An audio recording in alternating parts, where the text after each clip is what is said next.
My question is to the Attorney-General. In 2015, you said to the then Attorney-General, Australia has the right to know what the government is doing, what senior ministers are doing with their time, who they're meeting with and who they're being lobbied by. I agree. So, is the government open to supporting my Clean Up Politics Act, which would require the mandatory publication of ministerial diaries? Great question. The call to the Attorney-General.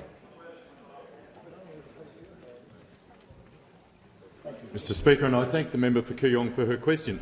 I do recognise the member's advocacy for more transparency in government, and after 9 years of Liberal government, more transparency has been desperately needed.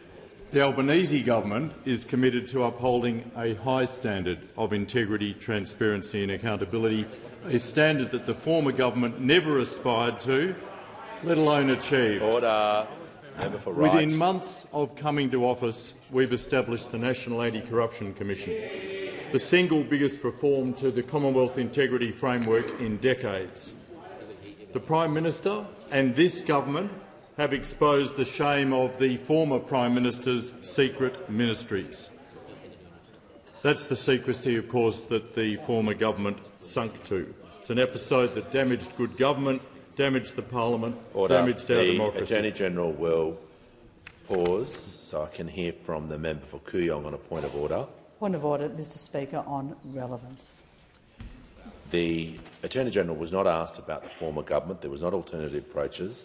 He was asked quite a specific question. He's had a preamble, and I'm going to invite him to return back to the member's question to make sure he is directly relevant. Thank you, Mr Speaker. The Commonwealth's Lobbying Code of Conduct, which is a transparency measure, of course, was established by the last Labor government.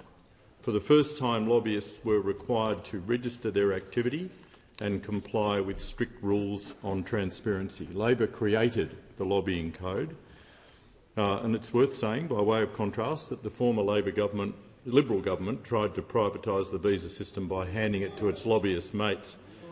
The current Freedom of Information regime is a legacy of the last Labor government. Labor abolished conclusive certificates.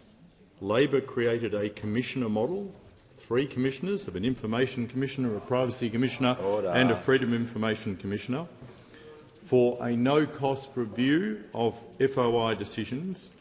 The former Liberal government regrettably smashed that model, trying to repeal the legislation and then defunding the office. Will pause. The Attorney-General was pretty clear in my earlier remarks. You weren't asked about the former government. There was no compare and contrast.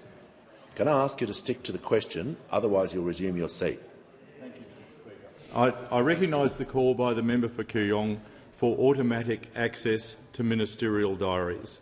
Such access to diaries would be alien to the Commonwealth's Freedom of Information system, which does not provide for the automatic publication of any category of document. Access to official documents of government is available under the Freedom of Information Act by request.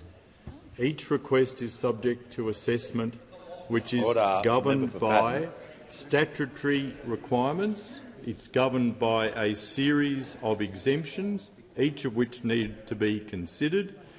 Decisions are subject to review by the Information Commissioner and, if necessary, by the Administrative Appeals Tribunal. That's just how our system works, and I thank the member for her question.